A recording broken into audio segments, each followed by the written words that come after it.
अच्छा भाई, वीडियो शुरू करने से पहले मैं ये बात बता दूं कि 3 मिलियन होने वाला है और 3 मिलियन पे काफी बड़ा गिव अवे होने वाला है। तो अगर आपने सब्सक्राइब नहीं किया कर लें, क्योंकि गिव अवे में वही लोग होंगे जो कि 3 मिलियन होने से पहले सब्सक्राइब कर चुके हैं।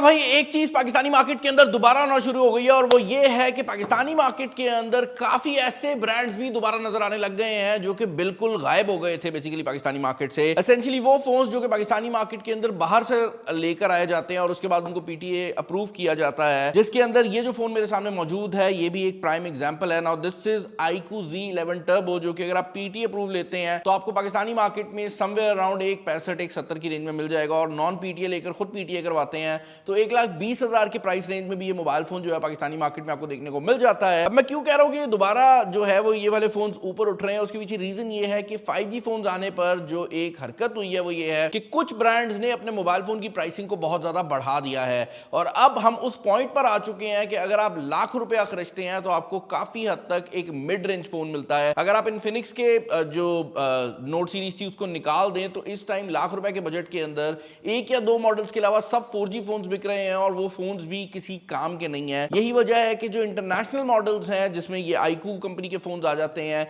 इवन नथिंग पाकिस्तान के अंदर ऑफिशियली आ चुका है, तो वो भी इसीलिए सक्सेसफुल हो रहा है क्योंकि उसके जो मोबाइल फोन्स है वो हाई एंड कंज्यूमर को टारगेट कर रहे हैं और उनका प्राइस टैग उतना ज्यादा नहीं है। अब ये जो फोन मेरे पास मौजूद है ये 165-70 की रेंज में one of the most powerful devices है जो कि आपको पीटीए अप्रूव पाकिस्तानी मार्केट में देखने को मिल सकता है। iQOO जिनको नहीं पता, ये बेसिकली वीवो का गेमिंग ब्रांड है। इंटरनेशनली अलग अलग ऑपरेट भी करते हैं, कुछ मार्केट्स में ये वीवो के साथ एज अ सीरीज भी ऑपरेट करता है, तो डिपेंडिंग अपॉन आप इसे कहां पर खरीद रहे हैं ये अलग ब्रांड भी है और ये साथ भी चलता है। और ये iQOO Z11 टर्बो है जो कि स्नैपड्रैगन 8 Gen 5 के साथ आता है। ये स्नैपड्रैगन 8 एलीट Gen 5 नहीं है, बट ये काफी हद तक एक फ्लैगशिप प्रोसेसर है। जो वेरिएंट मेरे पास मौजूद है ये 12 GB रैम और 256 GB वेरिएंट है। आपको इससे ऊपर वाले वेरिएंट्स भी जो हैं वो पाकिस्तानी मार्केट में देखने को मिल जाएंगे। और ये जो फोन मेरे पास इस टाइम मौजूद है this is basically a used device, but क्योंकि ये मोबाइल फोन बहुत ज्यादा पॉपुलर हो रहा था तो मैंने सोचा मैं क्यों ना इस मोबाइल फोन को मंगवा कर आपको दिखा दूं।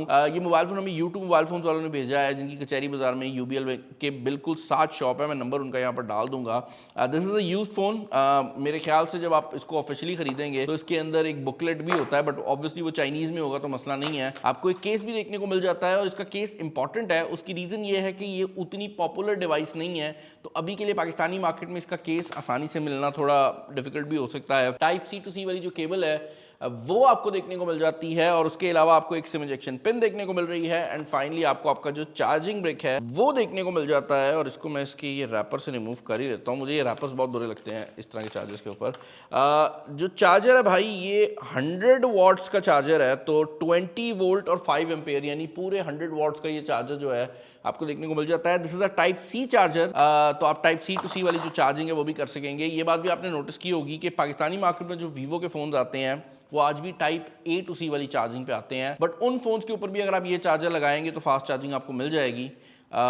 इसके अलावा केस हमने यहाँ पर लगा दिया है। फोन की अगर आप लुक की बात करते हैं this feels like a premium phone, but मैं ये नहीं कहूंगा कि ये किसी भी तरह से गेमिंग या परफॉर्मेंस सेंट्रिक फोन लगता है। बहुत ही बेसिक किस्म का जो डिजाइन है वो यहाँ पर आपको देखने को मिल जाता है। इसके कुछ और कलर्स भी आते हैं।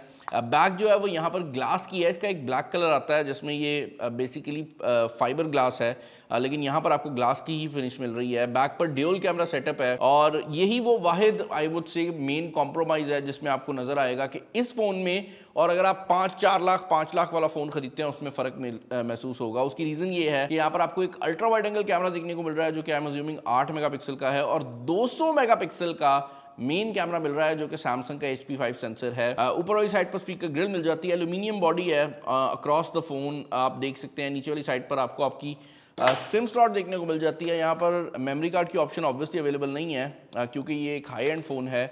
IP69 और 68 वाटर एंड डस्ट रेजिस्टेंस भी मिल जाती है, बट ये सारी चीज़ें बोरिंग हो जाएंगी जब मैं इस फोन के इंटरनल्स के ऊपर आना शुरू करूंगा। फर्स्ट ऑफ ऑल तो इस मोबाइल फोन के अंदर 32 मेगापिक्सल का फ्रंट कैमरा है, और आपने देखा है फेस आईडी काफ़ी तेज़ काम करती है, बट अगर आप उसको नहीं भी यूज़ करते तो जो इन डिस्प्ले फिंगरप्रिंट स्कैनर है ये भी अल्ट्रासोनिक दिया गया है, which is not only very fast but ultrasonic होने की वजह से अगर आपके हाथ गीले हैं या आप अंधेरे वाले एनवायरनमेंट में हैं तो ये आपको तंग नहीं करेगा। इंटरनली ये मोबाइल फोन बहुत ज़्यादा पावरफुल है, एंड 2 to बेंचमार्क बेंचमार्क हमने इस फ़ोन के ऊपर रन किया था और Antutu बेंचमार्क के ऊपर इसका जो स्कोर आया वो भी मैं आपको दिखा देता हूँ। इसने 3 मिलियन का स्कोर Antutu बेंचमार्क्स के ऊपर जो है वो हमें शो किया है, विच बेसिकली मीन्स कि ये जो मोबाइल फ़ोन है किसी भी गेम को, किसी भी सॉफ्टवेयर को मैक्सिमम सेटिंग के ऊपर चला सकता है, जो कि अगर आप 1,70,000 के प्राइस टैग की बात करते हैं उस लिहाज से एक बहुत बड़ी बात है, क्योंकि इससे काफ़ी कम परफॉर्मेंस जो है वो हमें 2.5 लाख के प्राइस टैग में भी पाकिस्तानी मार्केट में देखने को मिलती है। तो उस लिहाज से this is a very solid phone.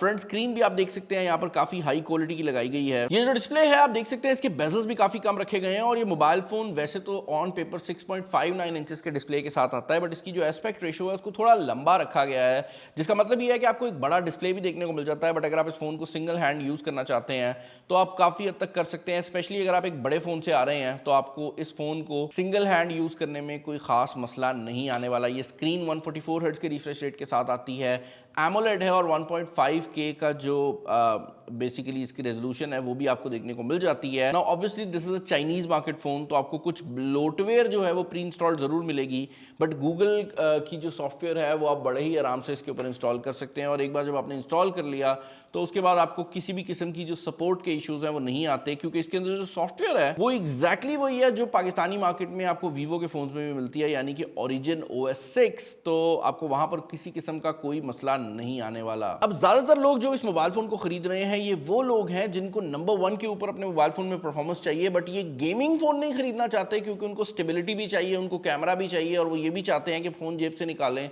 तो जरा प्रीमियम फिनिश भी दे। तो ज्यादातर लोग इस फोन को खरीदने वाले वो लोग हैं। यही वजह है कि जब आप इस मोबाइल फोन के कैमरा को ओपन करेंगे तो यू विल रियलाइज कि this is a very very very nice camera.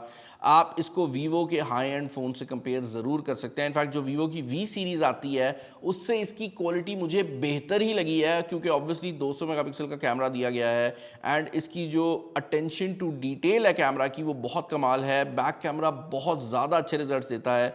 Even अगर आप सेल्फी कैमरा की बात करते हैं तो वो भी काफ़ी सॉलिड रिजल्ट देता है, बट सेल्फी कैमरा के बारे में मैं ये कह सकता हूँ कि दिस इज़ मोर और लेस वही कैमरा जो आप वीवो की वी सीरीज़ से एक्सपेक्ट करते हैं। तो फ्रंट कैमरा वैसा ही है, बैक कैमरा की क्वालिटी हमें ज़्यादा पसंद आई है।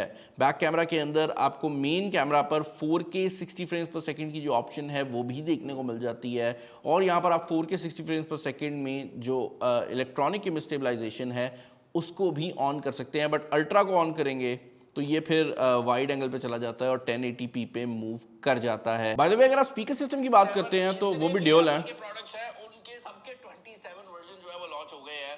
बेसिकली हर एक स्पीकर अच्छे हैं, लाउड हैं, बट मैं ये नहीं कहूँगा कि कोई बहुत कमाल चीज़ है। मतलब ड्यूल स्पीकर के हिसाब से I would say these are above average. Apart from that phone देखने में एक नॉर्मल मोबाइल फ़ोन लग रहा है, बट इसके अंदर एक और हिडन फीचर ये भी है कि ये 100 वाट की चार्जिंग के साथ आपको 7600 mAh की बैटरी प्रोवाइड करता है। तो इतने से पतले से फ़ोन में आपको 7600 mAh की बैटरी देखने को मिल रही है, जो कि एक बहुत बड़ा बैटरी साइज बन जाता है और ये जो प्रोसेसर है ये भी काफ़ी एफिशिएंट है। तो ऑल इन ऑल मैं ये कहना चाहूँगा कि आई टोटली अंडरस्टैंड कि लोग पाकिस्तानी मार्केट में इस मोबाइल फ़ोन को क्यों खरीद रहे हैं। इस प्राइस रेंज में this is one of the most value for money phones जो कि आप पाकिस्तानी मार्केट में खरीद सकते हैं। बट मैं यहाँ पर ये भी कहना चाहूँगा कि वारंटी इन फ़ोन्स के साथ नहीं आती, ऑब्वियसली बिकॉज ये इंटरनेशनल मार्केट के फ़ोन्स हैं। तो कल को ये मोबाइल फ़ोन ख़राब हो गया तो आपको इसको जो रिपेयर करवाना है वो थोड़ा सा लंबा प्रोसेस ज़रूर हो सकता है, बट जनरली ये फ़ोन ख़राब नहीं होते एंड iQOO की जो क्वालिटी है वो काफ़ी ज़्यादा बेहतर रहती है। बाकी चैनल पर नए चैनल को सब्सक्राइब कर लें। अगर चाहते हैं कि इस तरह के मोबाइल फ़ोन्स हम आपको और दिखाएं तब भी मुझे नीचे कॉमेंट सेक्शन के अंदर बता दीजिएगा। इस वीडियो में इतना ही। This is Bilal signing off. अल्लाह हाफ़िज़।